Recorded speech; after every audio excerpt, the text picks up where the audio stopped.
Good morning সবাইকে। তো দেখো সকাল সকাল সাজগোজ করতে বসে পড়েছি মেয়ে। আর আজকে অ্যাকচুয়ালি আছে মেয়ের নাচের স্কুল থেকে বসন্ত উৎসব, আর সেটা হচ্ছে একটু তুফানগঞ্জে হচ্ছে। আর এখানে দেখো আমার চুলে যে ফুলটা দেখতে পাচ্ছ না, সেটা একদমই ফুল নয়, সেটা হচ্ছে ফুলের পাপড়ি, সেটাকে ফুল বানিয়ে ইউজ করছি।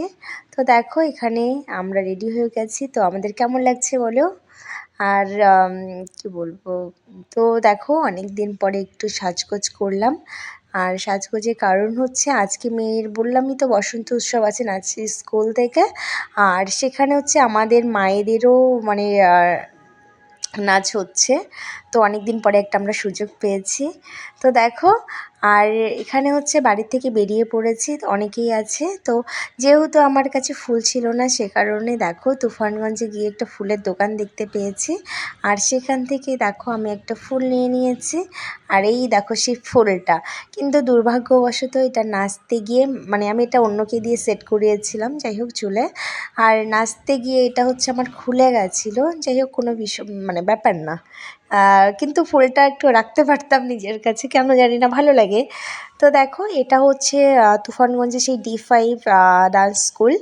তো এখানেই প্রোগ্রামটা হচ্ছে মাঠে। তো দেখো খুব সুন্দর ক্লাসের লুকটা।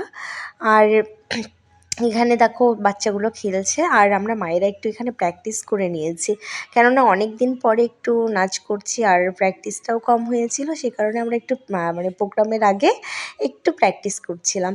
আর এখানে দেখো আমরা মাঠে চলে এসেছি, আর এখানে দেখো কি সুন্দর করে সাজিয়েছে দেখো ফুল দিয়ে, মানে স্টেজটা খুব দারুণ হয়েছে। আর এখানে সাথে আছে একটা সেলফি জোন। তো এখানেও দেখো আমি অনেক ছবি আপলোড করেছি এখানকার। আর এই ভিডিওতে কোনো নাচের কোনো ক্লিপ দিলাম না, মেয়ের বলো আমাদের বলো, কেননা এর আগে হচ্ছে আমি এক্সট্রা করে সবগুলো আপলোড করেছি, সে কারণে দিয়ে ভিডিওটা আর লং করছি না। আর এখানে হচ্ছে দেখো আরও অনেক বাচ্চারা আছে, তাদের নাচ দিয়েছি একটু একটু করে। আর এখানে বললাম না প্রচুর প্রচুর মানুষ এসেছে, অনেক এসেছে, সবগুলো স্টুডেন্টের গার্জিয়ান এগুলোই।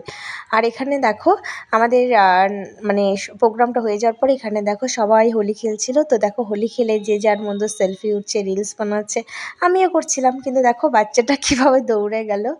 আর এখানে দেখো প্রোগ্রাম শেষে হোলি খেলা হচ্ছিল, আর সবার শেষে দেখো এখানে সবাই নাচ করছে, সবাই খুব মজা করেছিল, খুব আনন্দে দিনটা কেটেছিল সবাই। তো দেখো এখানে হচ্ছে এগুলো সব এই সাইডটা দেখতে পাচ্ছি, এখানে আমি সব বলরামপুরেরই আমরা, কিন্তু এখানে আরও দুটো স্কুল আছে, মানে ওরা অনেক অনেক গার্জিয়ান আছে। তো সব ভিডিও তো মানে আপলোড করিনি, যাই হোক এক্সট্রা করে করেছি, আমি না করার কথা নয়। তো দেখো এখানে প্রচুর মানুষ এসেছে, প্রচুর আনন্দ করেছে। দেখো এই যে এনাদেরকে ঠিকঠাক চিনি না, যাই হোক তো এখানে এসে অনেকের সঙ্গে পরিচয় হয়েছে, ভালো লেগেছে।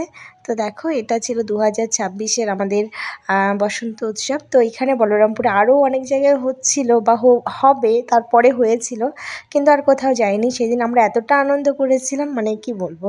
তো দেখো এখনও সবাই ওখানে খেলছে, আর আমরা যেহেতু একটু বাড়িতে আসবো, একটু লেট হয়ে গেছে, তো সে কারণে হচ্ছে আমরা বেরিয়ে পড়েছি। তো দেখো বেরিয়ে আবার সিগনালে পড়ে গেছি, বাচ্চাগুলো মানে কি বলবো এখন আর থাকতে যাচ্ছে না, ওদের খিদে পেয়েছিল। আর আমাদের ওখান থেকে টিফিন দেওয়া হয়েছিল, আর সেটা আমরা ওদেরকে বাড়িতে গিয়ে খাওয়াবো। টাটা।